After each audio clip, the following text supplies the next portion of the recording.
One thing I can tell you that we try to do, and that goes with Jonesy's philosophy as well, and Dan Hilferty, is, we try to be close to our players and try to be as honest as possible. Obviously, there's things that we can't say. There's GMs I've played for that you would never see. There's other GMs that you'd see him around that you could talk to. Some were kind of in between. I would say we're probably more towards being around the players and close to them. I know there's sometimes some tough decisions to be made, with some players that you have really close relationships, but that's part of the job. Right. We'd rather let the players know that we care about what they do and make it feel like it's a big family and they're important. How hard has that been, making those calls or having those conversations? Because you've been on the other side of it, and you're not that you're exactly thinking about how they're going through it, but how has that been for you? Yeah, well, I'll tell you a story here that I've never really told before, but one of my first big decision was to tell Sean Couturier that he wasn't going to play at the end of the season when I think there was just a few games left, but he had trained so hard to get back after he had his back surgery. He was getting almost 2 years of not playing, and he had worked hard and put in the sweat in the gym and on the ice, and he wanted to come back to finish the season. The last few games that were left were out of the playoffs. To me, it made no sense, but I also saw the work that he had put in, and and Sean and I have a really good relationship. Mm-hmm. He lived with me and the kids for a couple years, but I had to go and face him and tell him, no, you're not playing, unfortunately.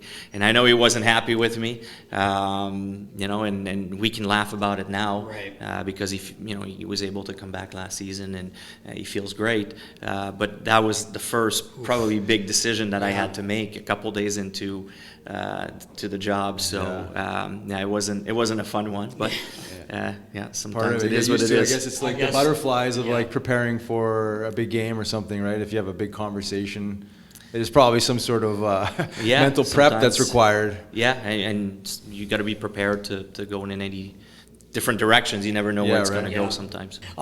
Danny, I remember years ago you were telling me, like, we'll get to your career in a few minutes, but when you started out with Phoenix, you were up and down with Springy. That was the first time I ever saw a little fella, and he lit us up.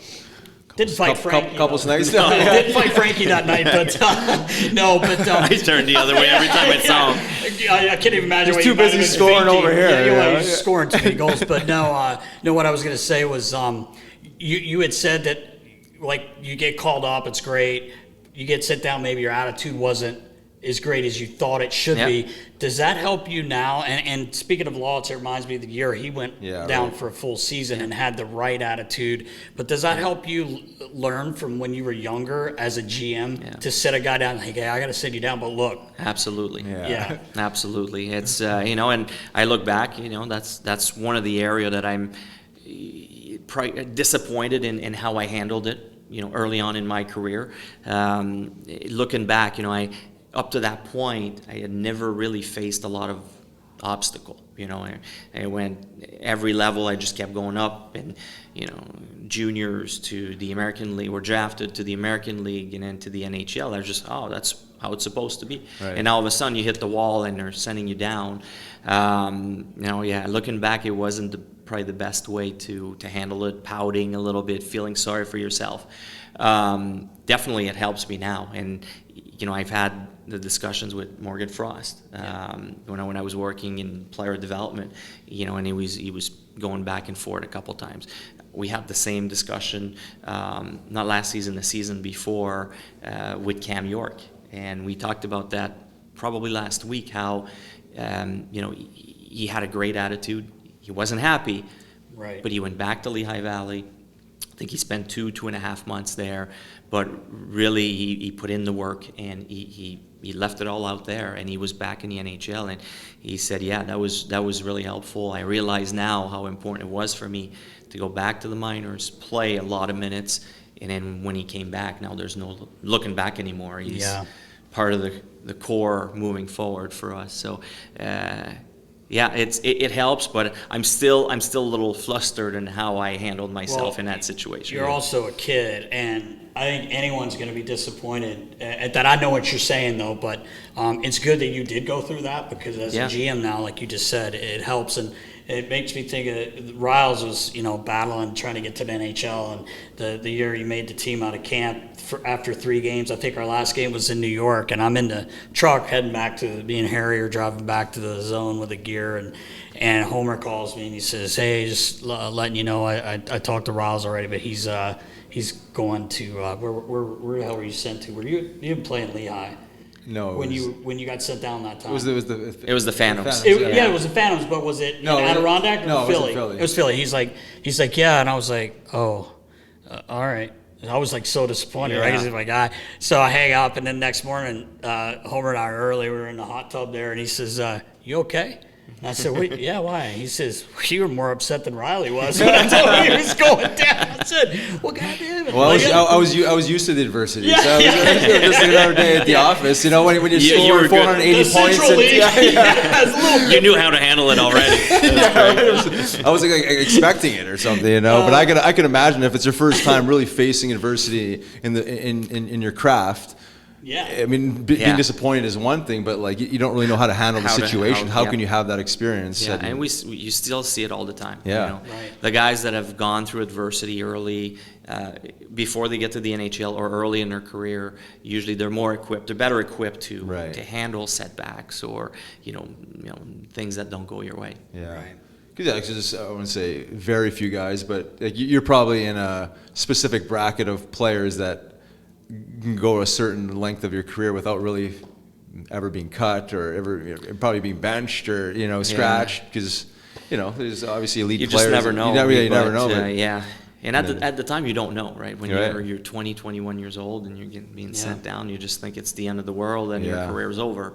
Right. So it was... Those 480 points in juniors or in 3 years. They don't matter anymore. They don't matter. That 96 points in the American League don't matter, but It's crazy. But it's perspective, right? When you're like living in that bubble, you like... You're so right. Yeah, you're just like, the perspective is off, obviously. Yeah. And that's what I deal with a lot today.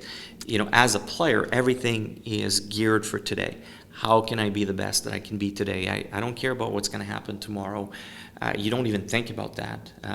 You come into the rink, and I remember being so focused, and especially when I was starting in Phoenix, coming into the rink, and you walk into the locker room and you look at the board, like, where am I today? Am I on the second line? Am I on the fourth line? Am I an extra? Am I on the power play, or am I off the power play now?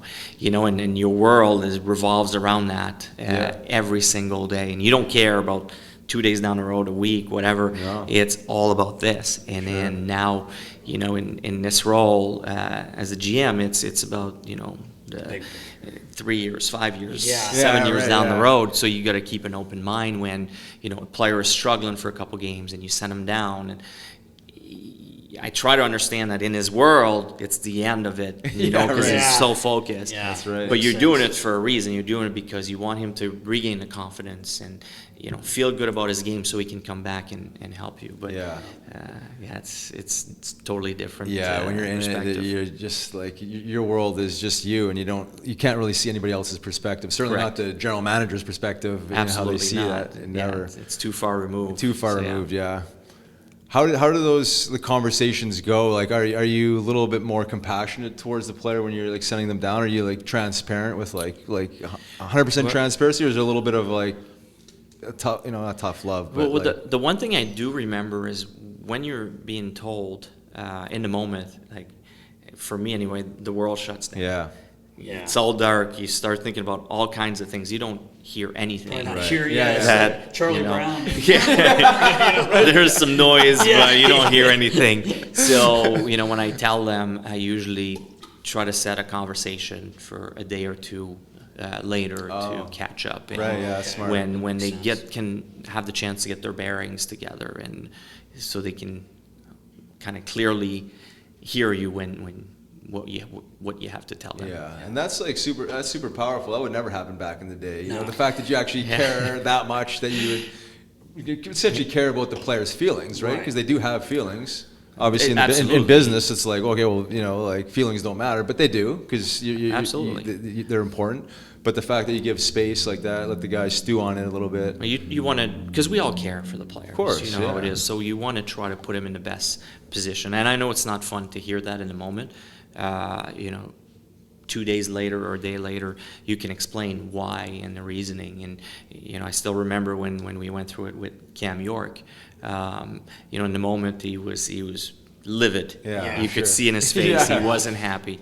I was in the room when Chuck told him, and actually Torts was in there too. And he was completely closed out. And then I was able to catch up with him a couple of days later in Lehigh Valley, in completely different attitude. And he was able, and he was really impressive how he handled it and was able to work his way back up and be a force in the same season to come back to Philly and open everybody's eyes to say, wow, he put in the work. So That's it was great. good. Yeah, the attitude is so important. Hey, how you take things, not what happens, how you take it.